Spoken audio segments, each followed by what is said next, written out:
Um, let's get started here. So I I have a little bit of a training prepared on psychological types so we can better understand how people make decisions, but I'm going to open it up for something that people might be struggling with. If you have a struggle or something you want training on today, um, give me the question or the struggle and let's address that. I guess I'd be a great start for this, but I had an appointment today, call and cancel, and at the door, it seemed like we would have been perfect. They were from California. They've been burned by solar before, and they had actually experienced some of the blackouts that Californians had. And I kind of dug into that along with I got them to admit that they basically never kept their thermometer where they wanted it, and I was building pain on that. Their bill wasn't overly high. It was like 200 equalized. But this morning they just sat down again and talked, and they shot me a text saying like, "Hey, this isn't gonna work. Like, we don't want to do this. We don't really want to sit down and meet." I shot them another call, asked them why, and I didn't really get a response. So that was my big question for the day.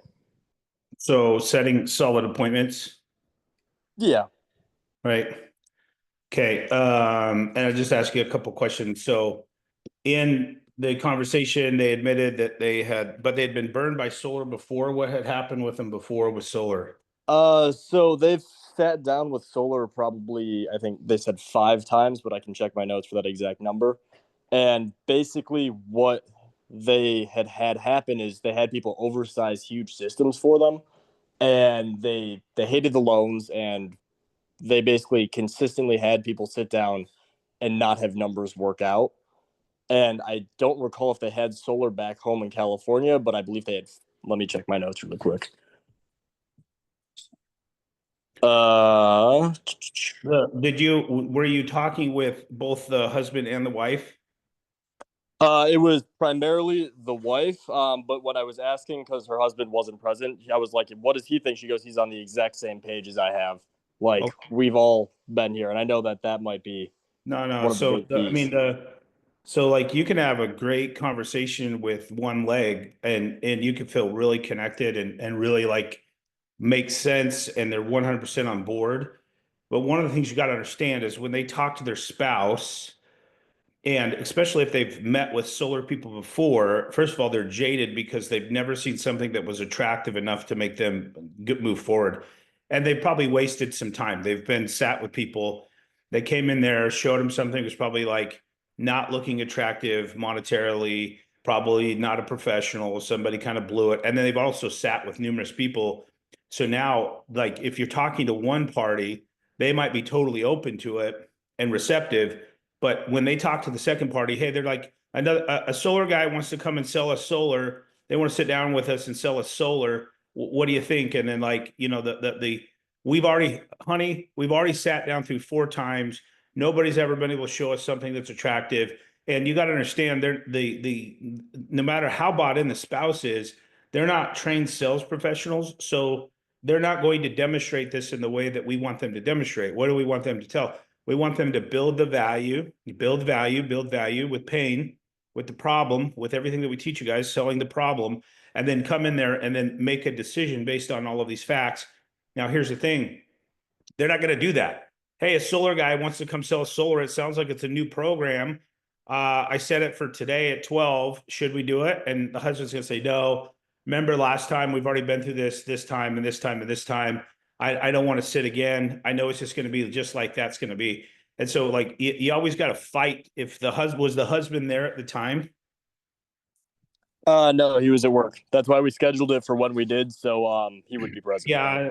So, dude, you got a variable. Like you could set a solid appointment unless you're talking like the absolute decision maker.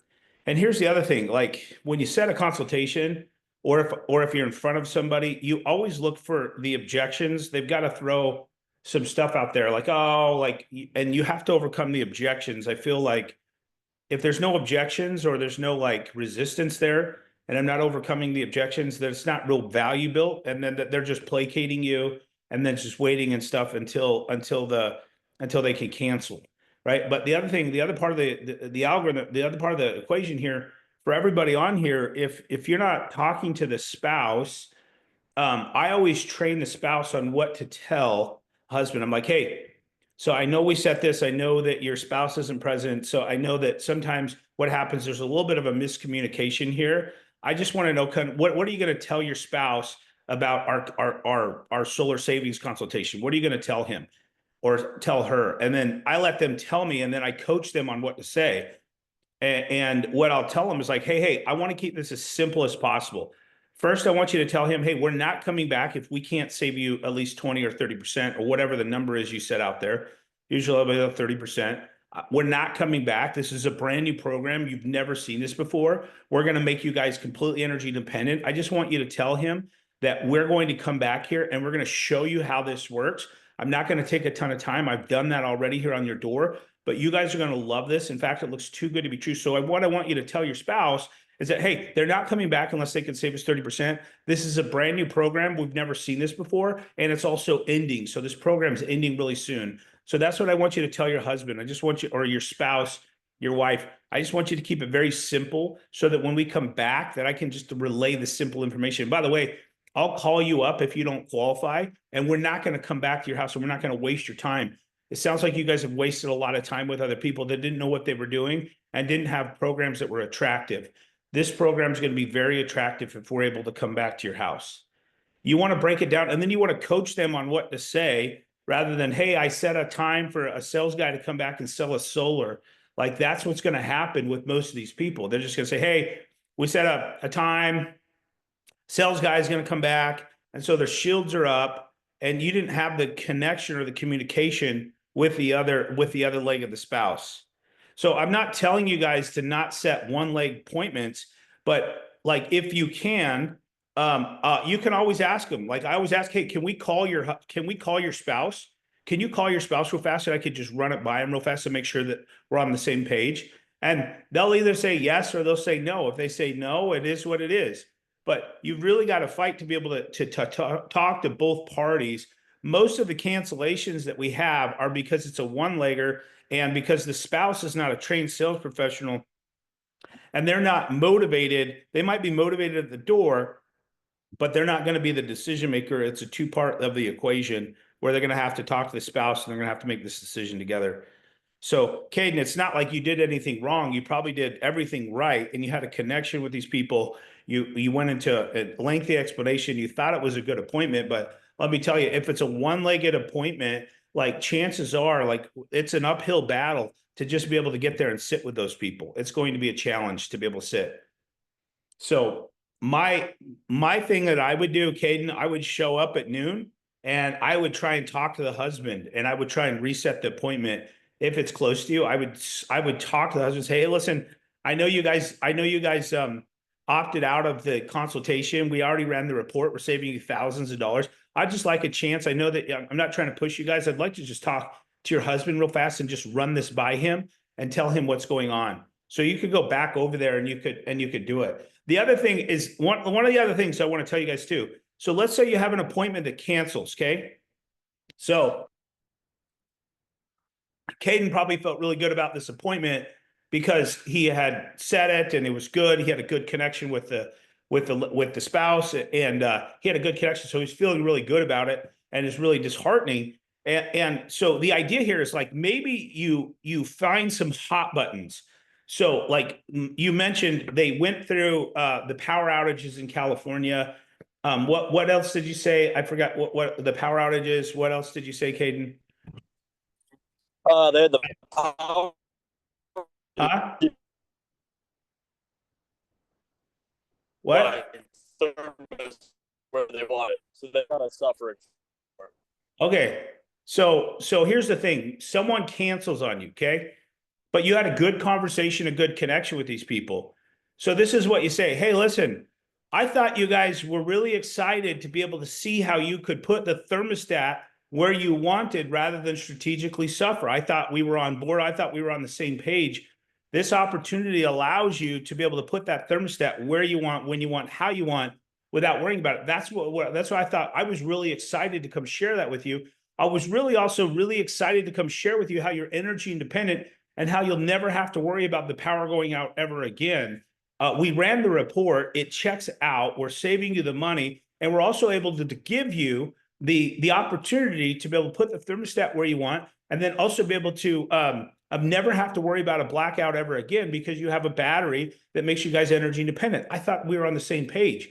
You always want to text these people about the buying reasons why they made the decision to be able to made the decision why they wanted to make the consultation. You want to bring that stuff up, and you want to bring that to light so that they're aware of that. Now, if they've decided to cancel, they already made up their mind. It's going to be a little bit of a challenge. But if you really want to fight for these consultations to be able to sit with these people, that's what you're going to do. So if I set an appointment and I show up to the door and they're trying to cancel, I'm bringing up all of the stuff that they told me of the reason why they made a decision to sit with me. It's really important that you're actively listening to people and figuring out what's their buying motivation. Why are they willing to sit with us? What's like the number one thing that they're really wanting? Are they wanting to a comfortable life? Are they wanting not to strategically suffer? Are they wanting to save money? Are they wanting certainty in the future of their energy bills? Like, what's the motivating factor? You got to find those hot buttons, and then you bring that up, and then you readdress the reasons why they made the decision to do this. So, Caden, I would go back over there and say, listen, I really was excited to show this with you guys, because you had mentioned that you're not putting the thermostat where you want, you're living your life uncomfortably. I also thought that you guys were excited to be able to look at how you can have energy independence. And you want to bring that stuff up. You'll have a greater chance, rather than asking them why did you cancel? Like, I don't want to ask them, I don't want to bring their attention to the reason why. I want to be able to bring their attention to the reasons why they made the decision to do this. I want to bring that back up again, so that they're brutally aware of why they made the decision to do this. Does that make sense to you guys? Yep, that does. So the other thing too is a one-legged appointment. The one-legged appointment's always going to be a struggle, because there's not trained sales professionals on the other end of that stick. And so you wouldn't want to really make sure that you're bringing up that you're trying to draw the secondary end. And by the way, you guys, the worst they can say is if you ask, hey, can we call your spouse right now so we can let them know? The worst they can say is no. Don't be scared to ask a question, because at this point in time, if you set a one-legged appointment, you only got one leg. And you mentioned you did something really good, Kate. You're like, didn't you ask him, like, hey, you asked him something about, or you asked the spouse about the husband? What did you ask him? I said, like, what does your husband think about this? And she goes, like, he's on the exact same page as I am, was the response I got. And what page was that? Where they've sat with the solar a bunch, and if the numbers had panned out, the numbers would have panned out. Okay, so she was like, their big reason why they never moved forward. One is they didn't have a professional in their house. Number two is that the numbers never made sense. So the value was never proposed to them in a way that would make the numbers make sense. Because, by the way, you can do a value proposition. If the value outweighs the monetary exchange, people will always make a decision to pull the trigger, even if it's more, or even if the equation is going to be more money that they're going to have to pay. If you can do a good value proposition, people will always make the decision to do this. So what happened, it was just the one-legger is always going to be an equation that I wish we could just be able to get over. And then sometimes, even when you're talking to like the dominant decision maker, sometimes if they talk to the spouse and it's been a space and time, they're not. One of the things you got to understand is that we're getting people bought in emotionally. So one of the things that we do is, the reason why we're talking about the problem and we're bringing up the pain is because people will get bought in emotionally. So if they're bought in emotionally, they're much more apt to make a decision to move forward. And so what we've got to really concentrate on is bringing up that pain and bringing up the position that they're in, so that they're they easily make a decision to move forward. Now, one of the things too is why we ask that you guys set the consultations 1 to 2 days later, is because people are no longer bought in emotionally if it's gone 2 or 3 days. then the logic has to make sense. People buy emotionally and justify logically. And so you've got to make emotional sense in the beginning, and then you've got to back it up with logic. And the logic is the pull away. Hey, we're not going to come back to your house if we can't save you this. We're not going to come back to your house if we can't do this. And by the way, most people over a 25-year period are going to save at least 30%. I don't care if their bill's initially a little bit more. Over that same period of time, people will be in a much better position to save at least 30% over that 25-year period. But the best thing that you could have done is ask, hey, can we call your spouse? And I know you asked, hey, what is your spouse? How does your spouse feel about this? The other thing that would have been asked is like, hey, what objections? Like, I know you guys didn't move forward. Was it just because of the numbers didn't make sense? Like, how much money were you guys not saving? Like, what did this look like? Why didn't you pull the trigger? Like, how much money was your husband and you expecting to save? And what would really make what would make this an offer that you guys just wouldn't refuse? And then you want to kind of you want to tone them down, or you want to process of elimination, and you want to find out what their real buying tendencies are. And then once you find out what the buying tendencies are, so then you keep going back and you keep circling back to those buying tendencies. So what I hear you saying is that you're not going to go solar if you can't save X amount of dollars, right? That's what I hear you saying. So just so I know that we have to show these type of savings for you guys to even consider this, right? And what I hear you saying is that it has to have this, and you find out all of these reasons why these people would make a decision to do this. It's very important that we're actively listening and we're keeping track. And then the other thing too is put everything in the notes.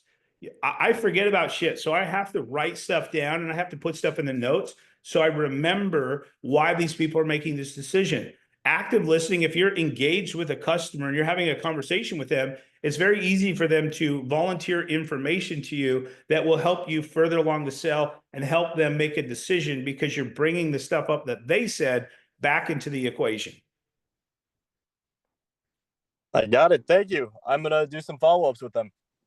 Yeah, go talk to the husband, dude. And this goes, by the way, too, if you guys have a good set that you made and you feel really good about having a conversation that you really connected well with one of the spouse and they cancel, show up on the appointment time and try to fight through the appointment. Like when I get to a door and somebody's canceling, I'm always trying to fight my way through. So I get into houses. I'll get into about 25% of houses, even when they're trying to cancel on the door. Now that's an uphill battle.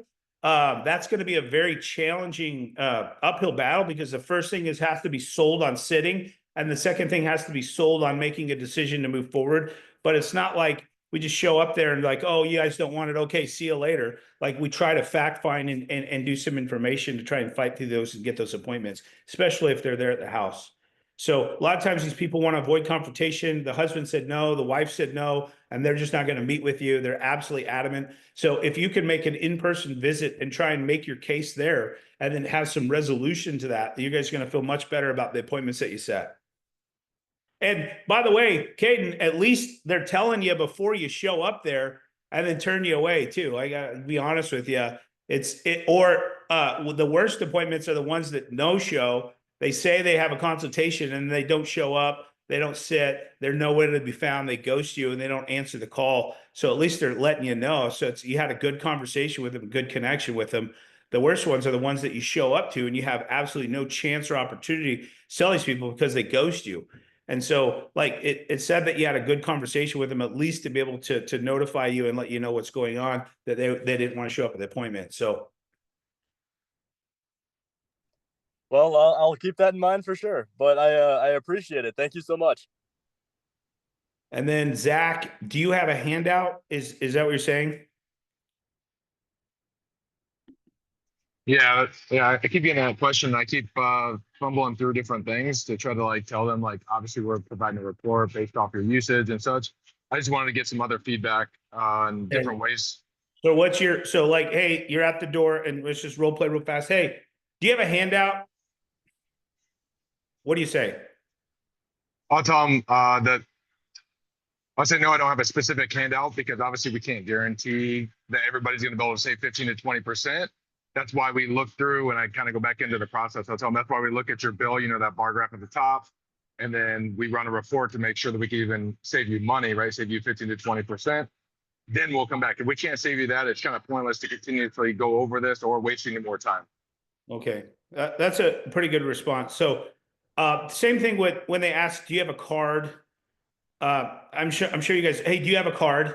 Hey, do you have a card? So I can throw it away. Do you have a card so I can throw it away? Like one of the things that people are doing is when they're asking you for a handout, or they're asking you for a handout, or they're asking you for a card, they're just trying to easily like, oh, can you have a handout so I can go throw it away? Like these people are just kind of letting you down. And so one of the things that you realize and understand is that we're not making a big enough impact. We're not breaking their preoccupation. And although they're trying to be nice by like, oh, you have a handout so I can get rid of you, so I'll never call you again. That's what they're really asking for. And so your response is decent, but here's a better canned response. Like, hey, dude, this program is ending and it's changing. We don't have handouts because it's constantly evolving and changing, and it's about to get way worse. So let me tell you why you want to look at this immediately before this deal runs out. And then you back up into the political structure. Hey, listen, Trump signed an executive order. This is ending. The promotion, what we have right now, which is the government's going to be subsidizing 55% of this. This is ending. So it'd be pointless for us to be able to print anything out because it's going to change. And it's going to change on, next Monday or the Monday thereafter. This program is going to change. So we don't carry handouts because it's always evolving and changing. And unfortunately, it's getting worse. So let me tell you why this would be really important for you guys to look out immediately. Because what's happening right now is people are freaking out about the utility increase. Smart people that are paying attention, and I imagine you're smart, are freaking out because they see the utility bill going up and up and up. And people are going to be just like last summer. They're going to be severely shocked next summer when their bill's 20% more. And so what we're doing is we have a government program right now. The Biden administration passed this infrastructure bill, and it's allotting 55% to pay for your solar system. So I'm going to warn you right now, it looks too good to be true. Unfortunately, after next Monday or after 2 weeks or after 3 weeks or whatever it's going to be, whatever date you set, like this is not going to look the same. And we're going to be back to doing a traditional loan, which people get really bunched up on a loan. We're just showing you a way where we have a drastic reduction compared to what your bill is right now. So it's just a drastic reduction. You're transcending from here down to here. And this is why you want to look at this, because this is probably never going to be around ever again. There's a domestic content where we're getting money because we're using American-made products. And for you, it's just a drastic reduction. And it's so much less that it looks too good to be true. But if you follow the mathematical equation, which is the government subsidizing 55%, this makes a ton of sense. Now, let me just tell you right now, this is something that you're going to want to look at because you have absolute certainty in the foreseeable future in your energy bill, and you have absolute certainty of having an energy source because you're energy independent. So what are your guys' high bills? So one of the things that you're probably doing, Zach, is you're explaining that and you're not transitioning out. Here's the other thing. When someone has an objection, they give you the objection, you restate, you reframe, and then what you do is you go ahead and you ask another question because you've resolved the objection. So do you guys have a printout? Do you guys have a flyer? Do you guys have a handout? Whatever it is, you answer, so what you're wanting is a handout so that you could look at the value at what we're offering, right? We don't have those. We don't have those because of what I just said before. We don't have those because this is always evolving and changing. It's about to get a lot worse because they're pausing the Inflation Reduction Act. So we're not going to have those because it's going to change next week, next month, and whatever it's going to be. It's going to change in 4 days. We don't carry those because it's going to change. But let me kind of tell you why you want to look at this. And then what you do is you transition out. Once you've resolved that objection, remember, after every resolution of an objection, you ask a question to transition them out of that space into a new space. If you've adequately answered the objection, it's time to transition out. Don't pause there and see, oh, did they really believe me? Like, you've answered the objection. Now it's time to transition out to something else. What are your guys' high bills? Like, what are you guys putting the thermostat at? How long have you lived here? Have you seen the utility bill go up? Have you seen it go down? Why did you guys make a decision to choose SRP over any other utility company? You could transition out, and now you want to be able to transition them out and redirect their thinking with question-based selling after you've answered the objection. So one of the things that you're probably doing, Zach, is although it's a good response, is you're waiting and seeing if they're going to buy what you're putting down. But one of the things you understand, you've answered the objection, and even if you use your canned response, now it's time to transition out. Now it's time to transition out. So like you want to be able to transition immediately from the objection into the value proposition. Yeah, it makes sense. I appreciate it.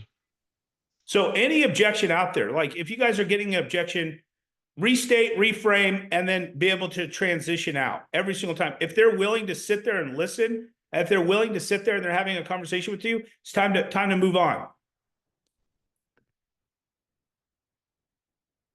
Does that make sense to you guys? Do you understand kind of like what we're doing here? So you're not stalling and you're not staying there in that position. You're moving right along.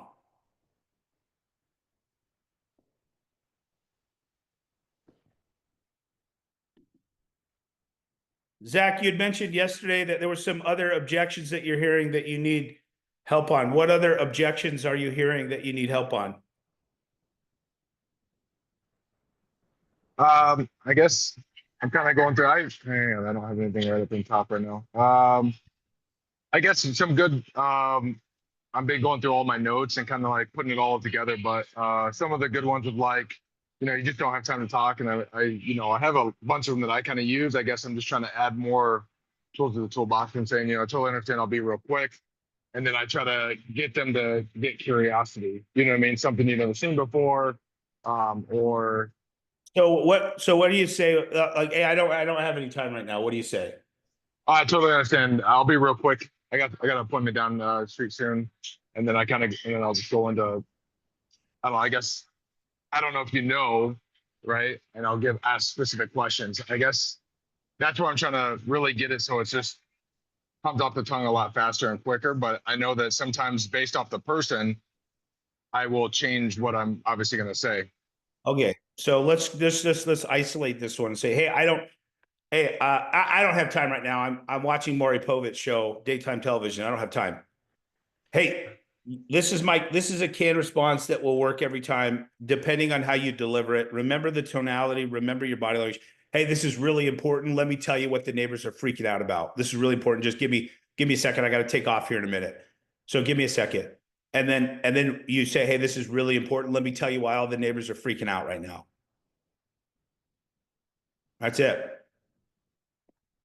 If I come to you and just put yourself in the customer's shoes, I say, hey, this is really important. I gotta tell you why the neighbors are freaking out right now. Like that immediately engages your curiosity, right or wrong? Right. So like, hey, the other thing too is like, hey, I'll be real quick. Like you're trying to buy yourself time, but remember you're wanted and needed at that door. And so like, hey, I'll be real quick. You're really abiding to what they're saying, and you're buying their objection with like, oh, I need this, I need that. But you're really buying into that. And now you're trying to buy yourself some time by saying, hey, I'll be real quick. I got to take off here in a minute. That's a good response, but it's not going to hook them with curiosity.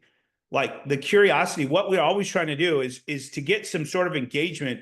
We want to keep people curious and open up dialogue and buy ourselves some time to get the value proposition out. And so any way that you could do that, with any possible way that you could actually buy yourself some time and engage the curiosity, you guys are going to be able to get a lot further inside the sale.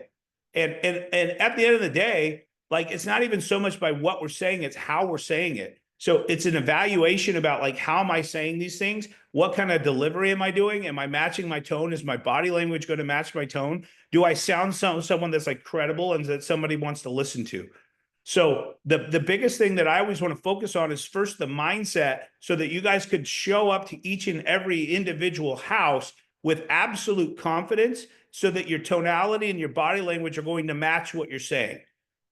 So people should want to listen to you because, hey, this is super important. Let me tell you why the neighbors are freaking out right now. I don't know if they told you. So like you could do a number of different things to be able to engage their curiosity. Listen, you have 30 seconds to buy yourself some time with the customer as soon as they open the door.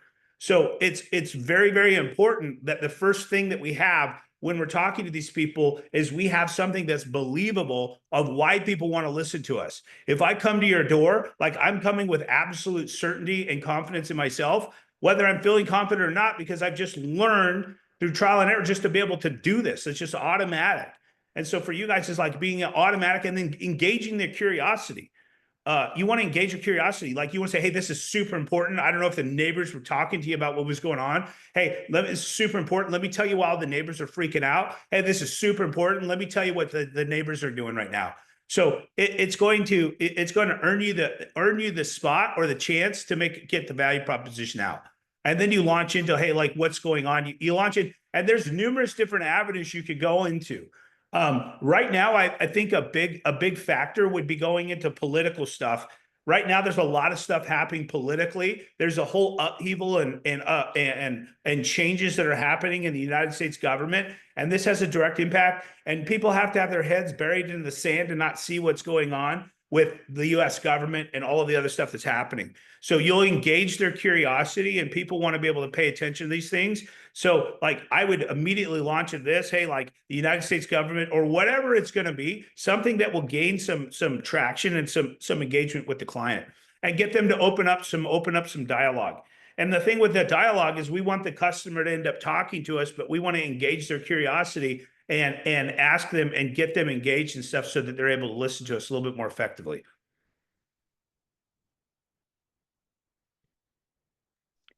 Yeah, I did find that even though I say I'll be real quick, I sometimes would talk faster, and I realized I have to slow myself down.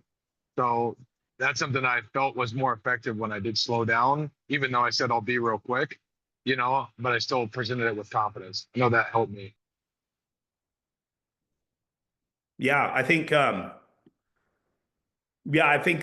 the slowing down. I mean, I talk fast. I don't like to talk slow. I have to be very conscious of my awareness to be able to talk a little bit slower, depending on who I'm talking to. I like to talk to fast people because I can absolutely be myself, but very important that you're conscious about the rate of your speech as well. Very, very important part of the equation stuff as well. Dakota, did you have a question? Yes, I do. Yeah. So just wanted some feedback. One of the biggest things that I think I've been running into is just running into a lot of no homes. I don't know if it's just the neighborhoods that I'm picking. I don't know if they're saturated, because there's a lot of times where I know like their home, like both vehicles are in the driveway. They're just choosing not to answer the door, or just hitting a lot of no homes. So I've tried changing it up, like trying to hit some retirement towns and stuff like that, but still running into a lot of people just not being home, like talking to like maybe one person every like 15 doors or something like that. So this really comes down to area management. And so this is the strategy for you guys should be this: is there's two options on you. One is that you find a neighborhood and during your knocking hours that has a lot of people home. And the other thing too is like if you find an area, like if you're knocking in the morning time, you got to find the people with signs of life. You got to find the people that have cars in the driveway. The worst part about this job, I don't mind the no's. Every no is getting me closer to a yes. So I'll go through the no's. Like I want the no's because I know I'm going to get closer to a yes. Now I don't like the not homes because we get out of rhythm. And so for you guys, if you're knocking during the daytime, especially like in the morning time, very important that you're plopping down in areas that it looks like you have to have signs of life. So maybe you have a morning neighborhood or early afternoon neighborhood, and then you have an evening neighborhood that you're continuing to farm, and then you're making yourself known to these people. The other thing is like in the morning time too, is like you can start talking to people and like you can knock and say, hey, Mr. Jones, or if you know their name specifically, you can talk to them, and then you can say, hey, it's Luke, hey, Mr. Jones. You can be able to do that, and then people will hear you talking, and a lot of times they'll be more engaged. If they have a video doorbell, don't ring the doorbell. Say, hey, Mr. Jones, or hey, Mr. Jackson, or whoever it's going to be. I want you guys to be able to call their name, and that's going to break their preoccupation to think that you're supposed to be there. So the other thing is the strategy. Like think of a strategy. Like the worst part about this job is like knocking on houses that there's nobody home. If I knock for half a day and I've talked to 4 people, dude, that's a shitty day. We want to get through the no's because every no is a closer chance to get a yes. And so making sure that we're strategically doing these things so that we're getting closer to the finish line rather than just knocking on a bunch of homes, getting exercise. I get my exercise anyway. I don't need to knock on doors to be able to get my exercise, right? Where would you recommend would be like some good towns to knock in the morning, and what are some good cities because to knock like at night? Well, the daytime is gonna be like Sun City, bro. You want to go out to Sun City, everybody's home, bro. That area is a little bit saturated. It's APS. It's a little bit different knocking up there, but like Sun City is a good area because it's a bunch of retired people. There's also a retired community down here. It's called Sun Lakes down here in East Valley. I know you're in West Valley, but there's a Sun Lakes. It's down here in South Chandler. Like all these people, retired people. These people are 55 and older. So any 55 and older where people are retired is going to be a good chance that you're going to be able to talk to a lot more people that are home rather than talking to working class families. The other part of the equation too is if it's if it's in the evening time, I personally like knocking new developments and new homes. These people have open pocketbooks, and so it's about farming these communities and being the solar guy in these neighborhoods. We talked about this training probably 3 weeks ago when Trey went into a neighborhood and absolutely demolished it because we had so many referrals coming out of there because he kind of knew everybody and he was the solar guy. Really important to be that solar guy known as the solar person inside that neighborhood. Got it. Any of these little working, and then the other thing too is like working class communities. If you're knocking lower end, most of those people have 9 to 5 jobs. They have construction jobs. They have all sorts of jobs. They're working 9 to 5. The other opportunity too is if you want to catch more people home, knock in the higher end homes. These people usually have work from home jobs, or they have a lot more flexible schedule than the 9 to 5 jobs. Got it. And by the way, I wouldn't just for you guys. I know it's very easy to jump around. We start working in a neighborhood, then we want to jump in and out. But once you start getting some traction, once you get some customers in a neighborhood, it's very important that you keep going back there. I've knocked same neighborhoods 4 or 5 times. I've knocked neighborhoods where I knocked them for alarms and I came back and I knocked them for solar like multiple times. There's been neighborhoods out here in the valley that I've knocked like 4 or 5 different times and stuff, being able to farm these people. And sometimes going back there and talking to people, sometimes, if someone said no to you, maybe that was the first introduction and you planted a seed of curiosity and maybe they're a little bit more receptive when you come back.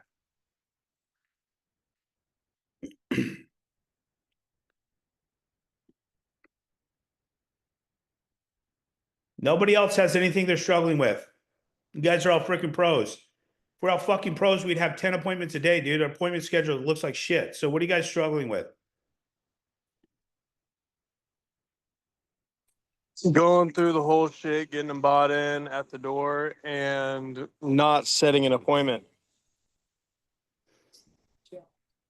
I just don't care to look at it. So, well, there was something that you didn't do. If they're not bought in to making the appointment, you didn't create the urgency, you didn't create the value proposition. If they're not making a decision to move forward, it's for a particular reason because we didn't do our job at the door though, right? Right. So like what we have to do is you have to go back and then be like, and same thing. I mean, it's a law of averages. It's not every single person is going to move forward, but it's very important that you remember you guys are focusing on selling the problem and what's currently the state of things right now and what's going to happen here in the future. Really important that we're taking our time there to really sell the problem. So I want to remind you guys that we're problem solvers, but people are unaware of the problems that they're encountering now. They have no clue what they're going through. They have no idea. They've resigned themselves to the fact that they have a utility bill. That utility bill is going to continue to go up and up and up, and they have absolutely no chance and stuff to get out of it. So you've got to be able to really address that and really hardcore sell the problem and being able to bring and demonstrate the problem in a way that will motivate them to do it. You also got to create a sense of urgency at the door. There's all sorts of urgency that people need to be able to make this decision. Constantly, solar is always going like this and this and this. And right now, in my opinion, it's a really good time to go solar. One is we're getting an additional 40 cents from LightReach. This has never happened. There's no other companies in the state that are getting 40 cents from LightReach, just to let you guys know. So us being able to get 40 cents from LightReach, we're the only company in the entire state that's allowed to do that. So that's an additional $400 that we're getting. That's usually going to be passed on to the consumer or passed on to the to the homeowner. or it's in your pocket. So like it's never been a better time. So it's about creating that urgency, creating the reason to act now, and also tying it back into the direct impact. And this is what it comes down to, opening up dialogue with the customer and figuring out what their buying tendencies and their buying motivations are. You've got to really figure it out by asking very important questions that will lead them along the trail of making this decision. It's very important that we're drawing that line and we're figuring out, why would these people make a decision to do this?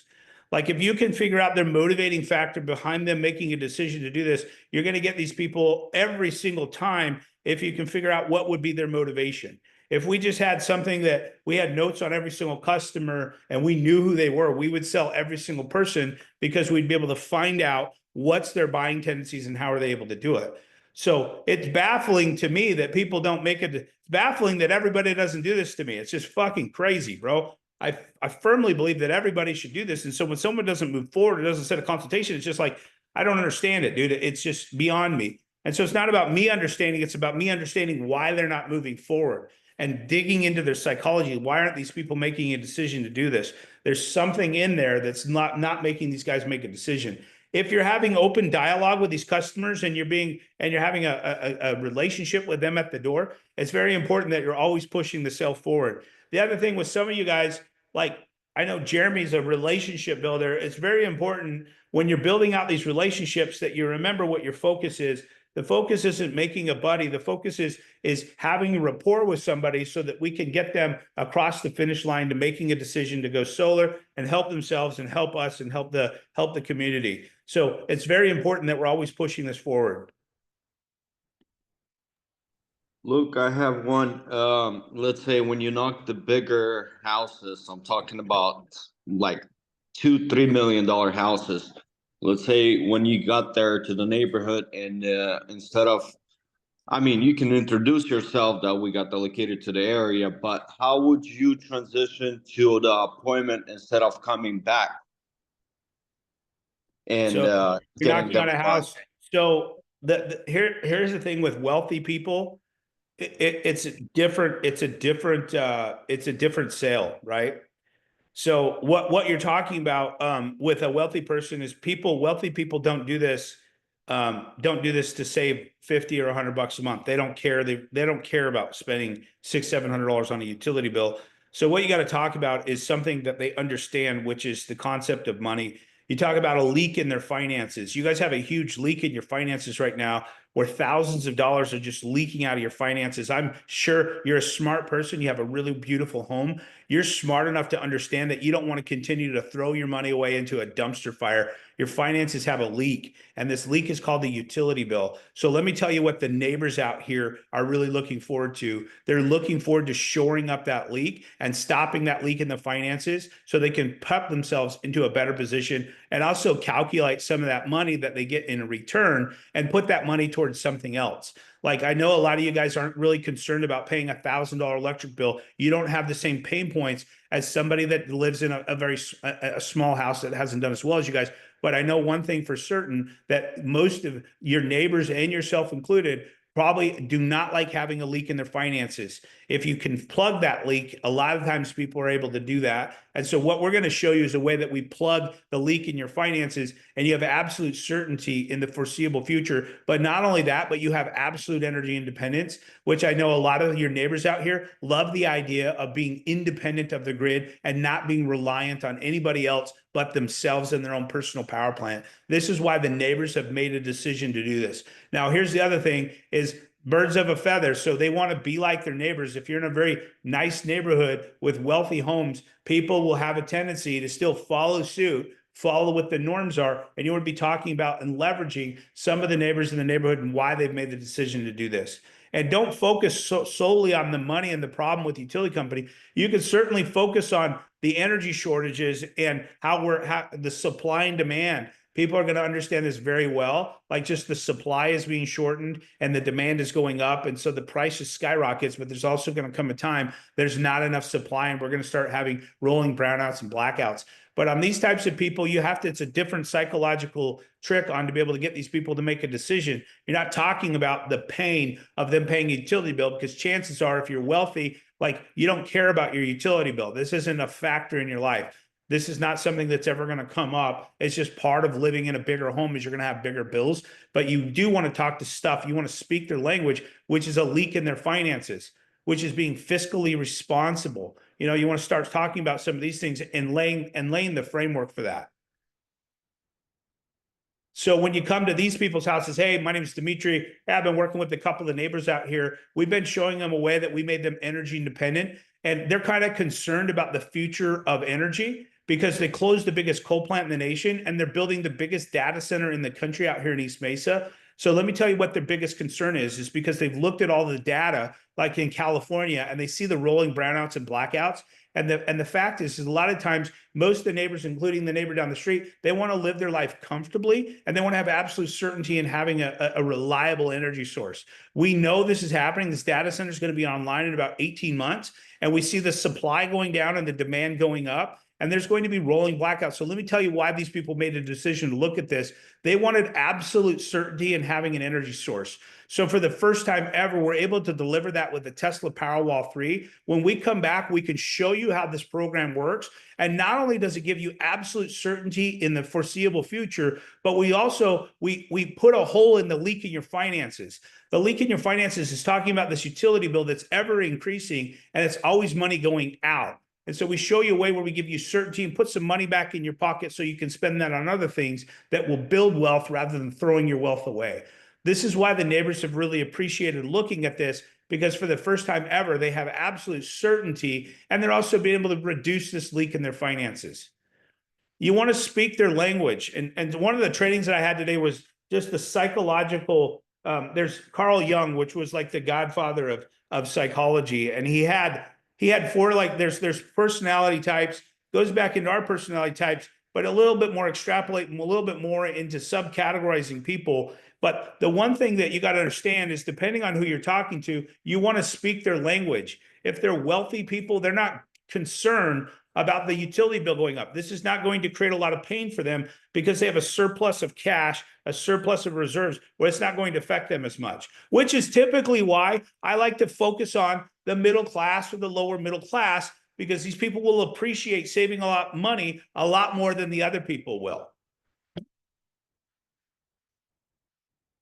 So it's a different approach. It's a different approach. It's about the wherewithal and the wisdom to know what kind of customers you're talking to and then be able to deliver and communicate with them effectively with the way that they're comfortable communicating with. And Zach is asking, can you go what you mean by find out their buying tendencies? So hot buttons, reasons why people will make a decision to move forward. Buying tendencies, there's always going to be a different buying tendency. So let's first break down what are the benefits of going solar. One is absolute certainty in the future of the utility bill. Number two is quality life. People are going to have a much better quality life. Number three is they have absolute certainty having an energy source at their house, right? And number four is that they're going to be able to either own something or just have something that they know is going to work for the foreseeable future. So like any one of these, you got to find out what's their motivation behind, what would be their motivation behind it. Most people are either moving away from something they don't want or they're moving towards something that they do want. The majority of the population is always trying to get away from something that they don't want. So they're much more apt to move away from something that they don't want than to move something that what they do want, which is why we don't lead with the solution. Don't lead with the solution. Find out what are some hot buttons. So Caden mentioned during his presentation, his stuff, that the people had rolling blackouts in California. Dude, if you don't have energy at your house, dude, your electricity doesn't work. That puts you in a position where you're like really aware of how much electricity, how much the reliance that we have on electricity. And so you keep going back to it. Keep going back to this stuff because they remember what it was like. Most of us can't imagine what it's like to not have electricity because it's just constantly, we take it for granted. We always have electricity. So if you can put them in a frame of mind where especially if they've been in that position before where they didn't have electricity, and then you bring that up and you talk about that, that's a buying tendency. And you keep circling back. Once you find their buying tendency, once you find like why they would do this, you keep circling back to that and you keep bringing it up and you keep addressing it again and again and again and again. So find out their buying tendency. Everybody's going to go solar for a different reason. And if you can find out the reason, the motivation behind them going solar, you're going to get these people every single time because you keep circling back to that and you keep bringing it up and you keep bringing it up and you keep bringing it up until they're like brutally aware of why they're making a decision to do this.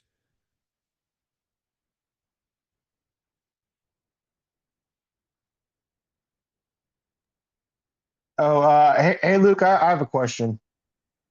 Yep. So yesterday, I don't know if this is a common thing, but I had a homeowner saying that a third party was covering his utility bill.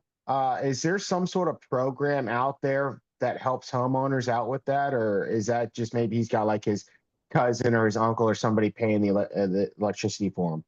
There's no program that has somebody that there's not a program out here that has somebody that does it. No, there's like, no, bro. Like it's some for family member, a third party is gonna be some family member. They don't have programs. I mean, they might have some energy assistant programs that they have, but no, it's like they're gonna be paying the bill, or they're gonna have a family member pay the bill, or somebody's gonna pay the bill. There might be some government program out there that pays it, but it's not very prevalent. And if you're in that neighborhood where third parties paying the bill, they're probably broke as shit, bro. Not the kind of person we're gonna concentrate on. If somebody's paying their utility bill because they can't afford it, bro, it's like you want to walk away from those people. Chances are they won't be able to afford anything anyways, and they wouldn't be able to make a decision to do this. There is a government program that assists homeowners with electricity bills. I've ran into one, and sure enough, they fail credit. So Yep. yeah, So, not you the already client, kinda know. not the client that we want to be in. Definitely not the source that we want to be able to go into. But hey, I love you guys. Let's finish strong. We've got today and we've got tomorrow to finish out the week and have a good week. Let's get it. The other thing is, if you guys are struggling with something, hit me up, text me, and then we can do a strategy call. So love you guys. Let's go. All right, thanks, Luke. Let's go.